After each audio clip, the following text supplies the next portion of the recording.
What is up, y'all? It's your boy Spicy Noodles.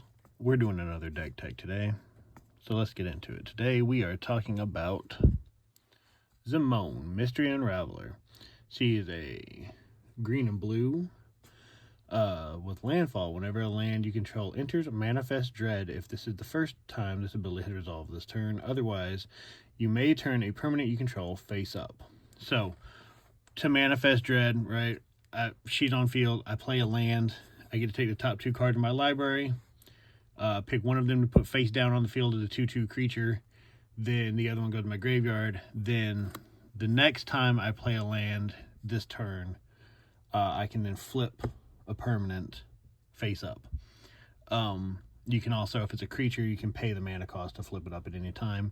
So it's a fun way to cheese out big creatures without paying big mana costs. It's fun. I have traumatized one of our play group members with Zimone traumatically. It is quite hilarious, actually. But yeah, let's get into this. So I've separated lands. This deck is primarily basic lands. There's a couple things like Terramorphic Expanse, which technically counts as 2 land drops because you play this, then tap and sack it to play a different land. But yeah, we want mainly basics in here because the whole goal is to play as many lands a turn as possible and a lot of basic land fetching. So yeah, let's get into this. Starting out, we have Cultivate.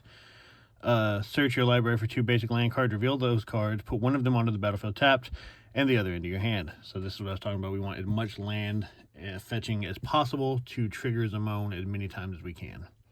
Plus, there's other creatures in here that need lands to have power and toughness, and we'll get into that. Ruin Crab. 1 drop, everybody's favorite. He's a 0/3, but landfall. Whenever a land enters the battlefield, under my control, each opponent mills 3 cards. This on turn 1 or 2 is crazy, and it will piss the table off in the most hilarious way. Rampaging Brontodon. He's a 7/7. He's got trample. Whenever Rampaging Brontodon attacks, it gets a +1/+1 until end of turn for each land you control. So the more lands I have, the bigger and stompier my dinosaur gets. Uvenvald Hydra. He is reach, so he can block flyers. His power and toughness are equal to the number of lands I control. When it enters the battlefield, I can search for a land card, put it on the battlefield, tap, and then shuffle. So this is what I was talking about, creatures that need land to do things. We have Paranormal Analyst. He's a 1/3. Whenever you manifest dread, put a card you put into your graveyard this way into your hand. So basically, when I would manifest, I wouldn't put the card in the graveyard. The second, whatever I did not want to be face down would come to my hand instead, which is nice. Overlord of the Hauntwoods, a 6/5. He has impending for 3, so you can pay the impending cost and play him face down. Or not play him face down, it kind of like exiles him, and then he comes back after 4 turns. When he enters the battlefield or attacks, I create a tapped colorless land token named Everywhere. That's every basic land type. So he's in here mainly just to get more lands out of his attacks and entries. That way, you know, more fuel for the fire, I guess. Scythe Cat Cub. Sorry, words are hard today. A 2/2 with trample with landfall. Whenever a land you control enters, put a 1/1 counter on target creature you control. If this is the second time this ability has resolved this turn, double the number of 1/1 counters instead. So we can make our big stuff even bigger the more lands we play.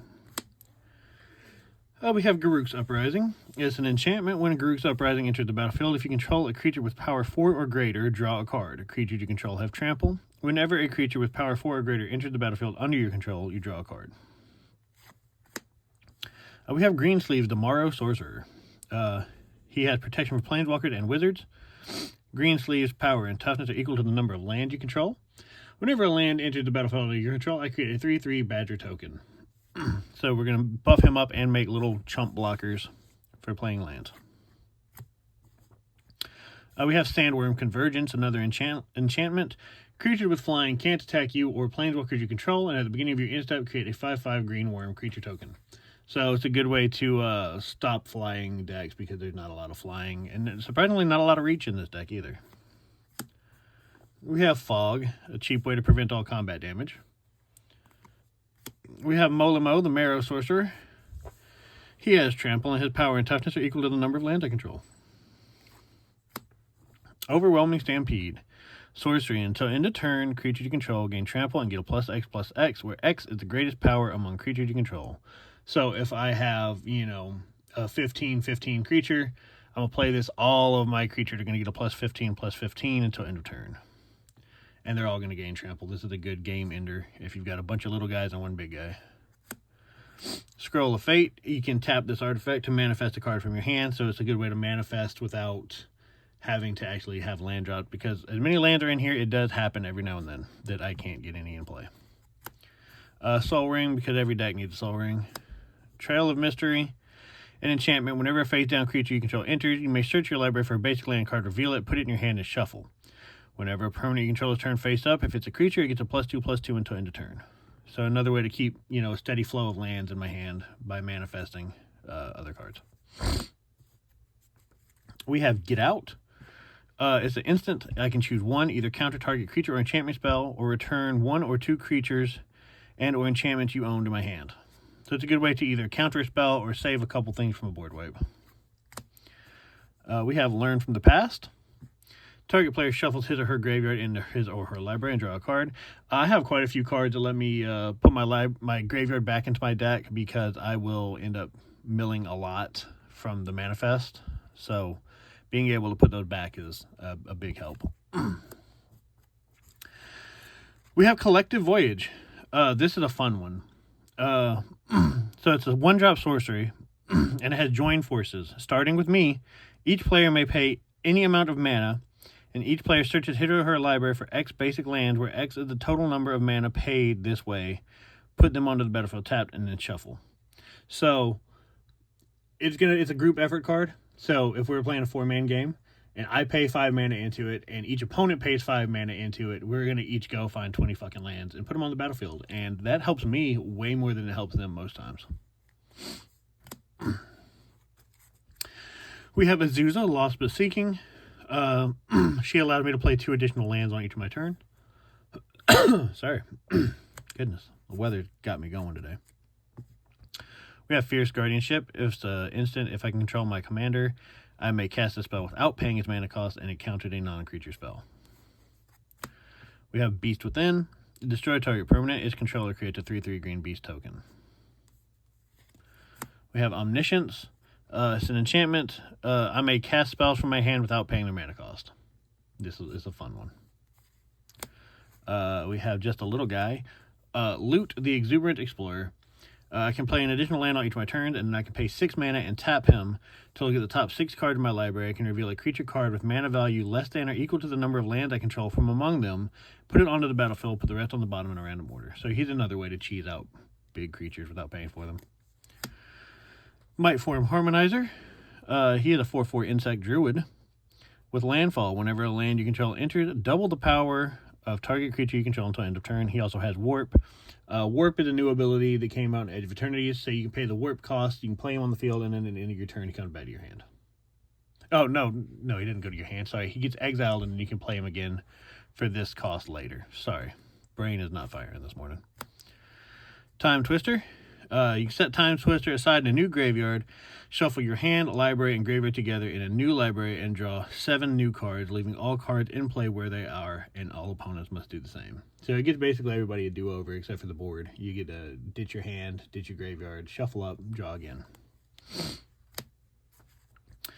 We have Saz's Chocobo from the Final Fantasy set. He is a 0/1 with landfall. When a land you control enters, you put a 1/1 counter on this creature. We have Windfall.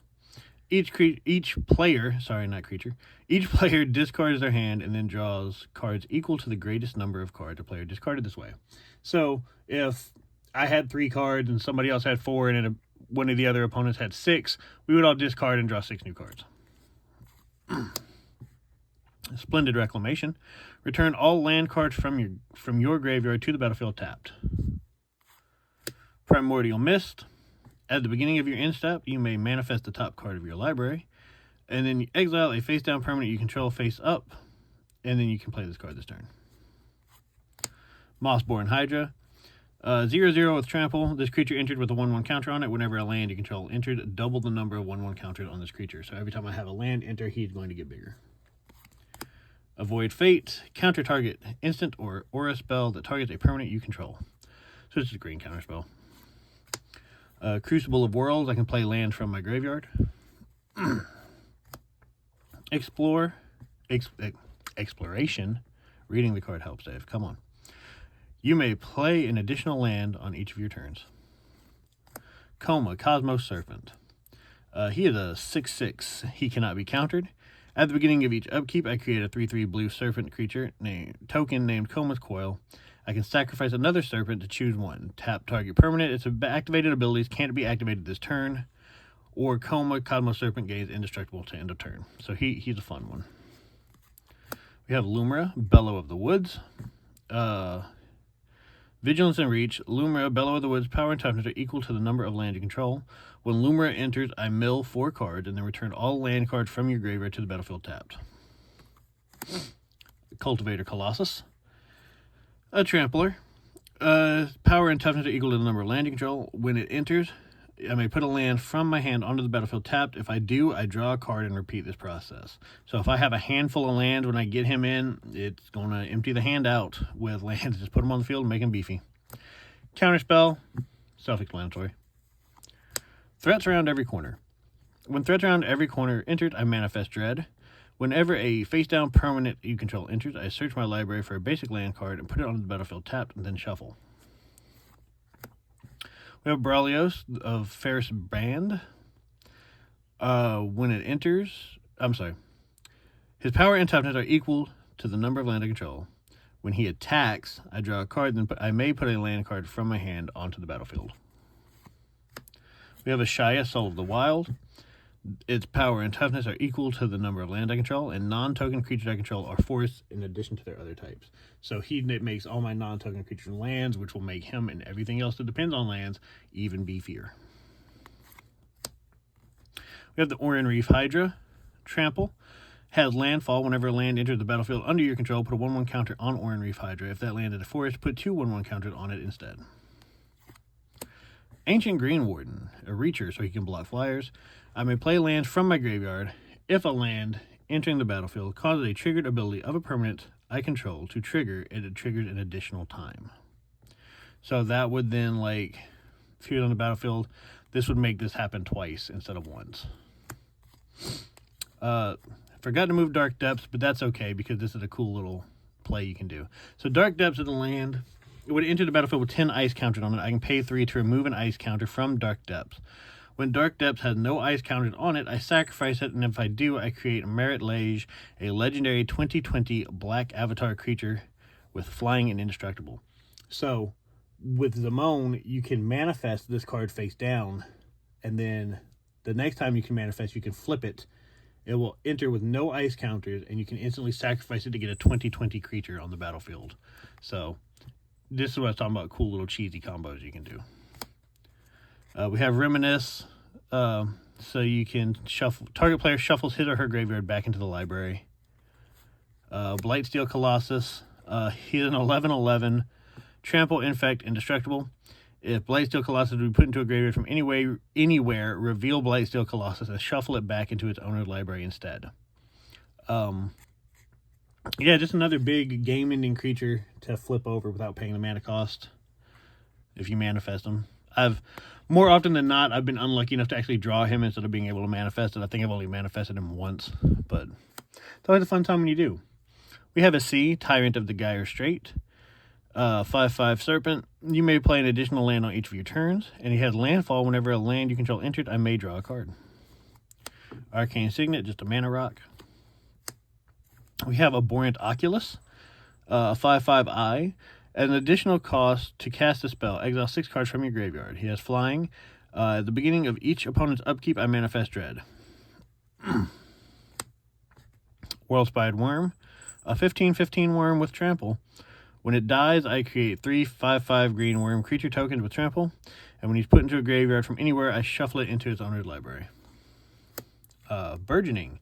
So an enchantment, whenever an opponent plays a land, I may also play a land. Coma, World Eater. This spell can't be countered. It has trample and ward 4. And for those that are new, ward 4 means if you were to target him with a spell, you would have to pay an additional 4 mana to target him. When Coma deals combat damage to a creature or a player, create 4 3/3 blue serpent coils, or serpent creature tokens named Coma Coil. Thunderfoot Baloth. Trample, it has Lieutenant. As long as I control my commander, Thunderfoot Baloth gets 2/2, and each other creature I control gets a 2/2 and has trample. Hauntwood Shrieker. 3/3. Whenever Hauntwood Shrieker attacks, I manifest Dread. Then I can pay 1 and a green to reveal target face down permanent. If it's a creature card, I may turn it face up. Rampant Growth, just to go find more lands. Heroic Intervention. Permanents I control gain hexproof and indestructible to end of turn, because we've got to keep all those creatures that we have been working so hard to cheese out. Got to keep them safe. We have Wilderness Reclamation. At the beginning of your end step, untap all lands you control. Rampaging Baloth. Trample. It has landfall. Whenever a land you control enters, you may create a 4/4 green beast creature token. Primal Command. I get to choose 2 of these options. Target player gains 7 life. I can put a target non-creature permanent on top of its owner's library. Target player shuffles their graveyard into the library. Search your library for a creature card, reveal it, put it in your hand, and shuffle. More often than not, I use it to gain life and shuffle the graveyard back in. Don't make a sound. Counter target spell unless its controller pays 2. If they do, I get to surveil 2. So surveilling is I look at the top 2 cards in my library, put any number of them into the graveyard, and the rest on top in any order. Scoot Swarm. It's a 1/1 bug. It has landfall. Whenever a land you control entered, I create a 1/1 green insect. Unless I control 6 or more lands, and I create a token that's a copy of Scoot Swarm instead. A couple weeks ago, I ended the game with Scoot Swarm because I had about 3,000 of them on the field and just divided them up amongst the other 2 players. We have Tetiova, the Bethanic Druid. A 3/3 merfolk. Landfall. Whenever a land enters the battlefield under my control, I gain 1 life and draw a card. Then we have Explosive Vegetation. I can search the library for 2 basic lands, put them on the battlefield, tap, and shuffle. So there we have Zimone, Mystery Unraveler. Get out as many lands as possible and do really nasty things with them. Yeah, it's a fun deck. Out of the box, because she does come as a precon, out of the box she's pretty good, but with a handful of upgrades it's just disgusting to play against. Yeah, if you like playing a bunch of lands and traumatizing your friends, she's worth a try. And also, if you need sleeves, check out Topcutgear. You get 150 sleeves for $11.99, and they are phenomenal quality. Peace out, guys. Enjoy your day.